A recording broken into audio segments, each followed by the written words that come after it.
Hi, this is my YouTube video for the reflection through chapter 1 to 8. From all of this chapter, probably the most interesting idea and probably the most significant idea is a quote. Is the few people born into such changeless surroundings dare to question their social status. And I call this the deep roots of revolution. And this is where American Revolution's root has been planted. And when the old world's musty social structure could not fit in the new living condition, then the people will start revolt. And I want to say, how is a revolution different from a rebellion? It's about their foundations. And rebellion based on the desires to gain power, right, and it could be freedom, right? It could be equal opportunity, such things like that. But revolution is based on people's unique ideology. When the spirit of challenging and wildness appeared in American people's mind, then the revolution was already inevitable. So as we can see, people didn't revolt because of mercantilism. Mercantilism largely restricts the freedom of trade on the early Americans, since they were only allowed to trade with European British. But they think they were okay with that because they can reap direct benefit from it. Thus, to me, that's not the starting point of revolution.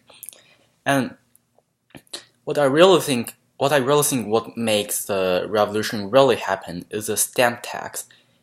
And it's not because the taxes is at that point British government forced American to pay tax for 50 trade items, and this actually lead the American people to felt the loss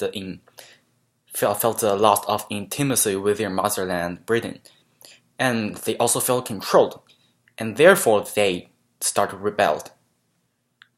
And to me, revolution is a process of destroying the old world and forming the new world. And the byproduct of the beginning of the revolution is the two mainstream ideologies emerged during 1763 to 1775. And one is republicanism, which ideology is all citizens willingly subordinate their private, selfish interest to the common good. And to me, this is very interesting because it is kind of close to communism, where people share all common goods. And in the political spectrum, however, communism and republicanism are opposed to each other, which bring up the idea that republicans suggest people are less equal than communism does. Republicanism guarantees the stability of society and the authority of government, and communism suggests all people are the same, and therefore classes make no sense. And the government should own all means of production and land, and also everything else. At the same time, people should work for the government, and the collective output should be redistributed equally. But to me, although I'm a Chinese, but communism is still somehow seems self-contradictory, since it is impossible that government own everything and people are equal happen at the same time.